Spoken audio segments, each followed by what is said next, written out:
Hello AP Euro students. This video is going to be about two concepts that we are already familiar with, the Enlightenment and Enlightenment principles, and also absolutism and absolute rulers. And we see these two concepts merging together when we're talking about these three rulers who are considered the Enlightened Absolutist rulers. And two of them you already know, Frederick II or Frederick the Great of Prussia. We have Catherine the Great of Russia, and then, of course, our newest member of the club here is Joseph II of Austria. And all three of these people are enlightened absolutists. They're absolute rulers, but they rule using Enlightenment principles. So first, let's look at just some overall ideas here of the Enlightenment and these absolutists. So first, we have the idea of religious toleration. Typically what we see with these enlightened absolutists is a more tolerant, more accepting country in terms of religion. Now, they vary greatly in how tolerant they really are, but the ideas of religious toleration, as we've seen from the Enlightenment, people in the Enlightenment, people like Voltaire, really believed in this idea of religious freedom, and we see that philosophy getting put into these absolute rulers who are studying these Enlightenment thinkers. Next, we have the idea of social reforms. How do we better society for our citizens? How do we make life better for the people, right? A little bit different than, maybe someone like Louis XIV who doesn't have this enlightened absolutist philosophy, but there is concern for social reforms for most of these absolute rulers. Next, we have the support of the philosophes, right? The philosophes are the group of Enlightenment thinkers, and these absolute rulers were supporting them. They were sort of patrons to these philosophes, allowing them to work and read and write and do all the things that made them these great philosophers. And then lastly, while they're all enlightened, they all are still despotic, right?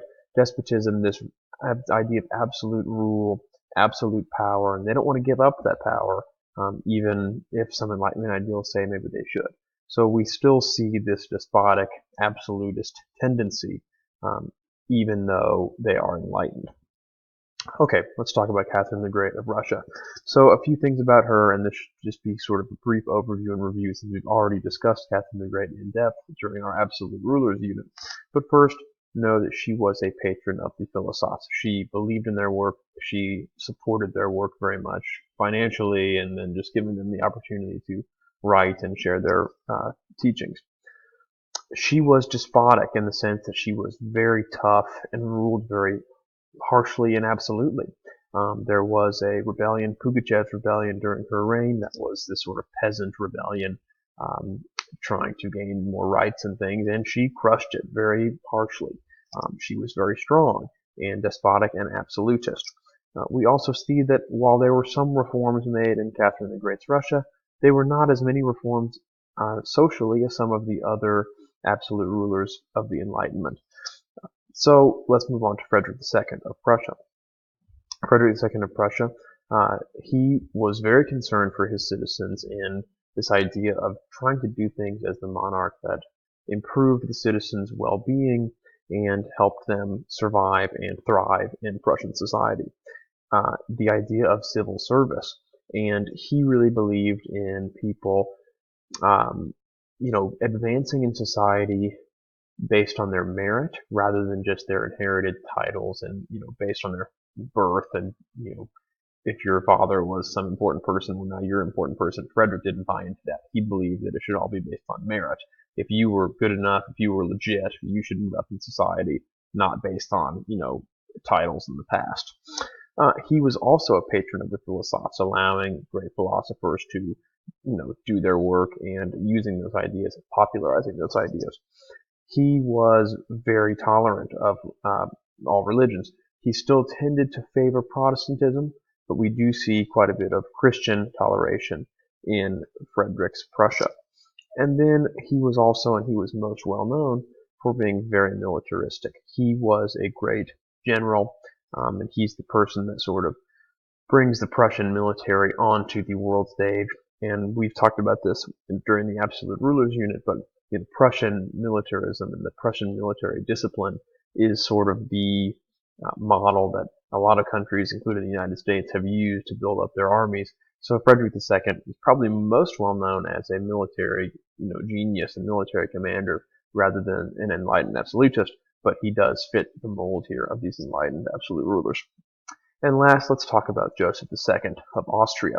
Now, he comes to power and co-rules along with Maria Theresa.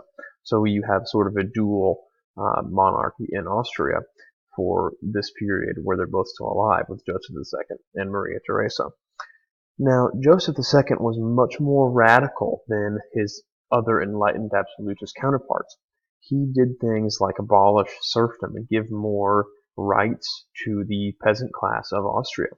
He also was much more religiously tolerant. And it was not just Christian toleration, it was, more religions, including the Jewish people. So Austria becomes a place where, Jews that are persecuted in other parts of Europe go to so they can escape persecution, and Joseph is accepting. He's trying to create a more diverse, multicultural, multi-ethnic empire in Austria. He also tried to sort of increase the power of the central government, and here's where we see the absolutism coming in, right? Of stronger central government, stronger monarchy, more absolute rule, and Joseph is trying to build this in Austria. And you see, Austria is interesting because it sort of struggles with its identity a little bit and what it's going to be. We see Joseph make all these radical, very progressive reforms, but then after his reign is ended, basically Austria takes back all those reforms and goes back to the way it was. So in the long term, the reforms of Joseph II are sort of a failure in his country because they don't gain any real traction going forward. However, he still had these great sort of forward-thinking progressive reforms in Austria, and it sort of sets Austria up a little bit to be in a strange position in Europe where they sort of go back and forth on what they represent and what they believe. These are the enlightened absolutists, and it's important to have these in mind as we go forward talking about the Enlightenment, talking about other absolute rulers, and ultimately the downfall of the absolute rulers with the French Revolution.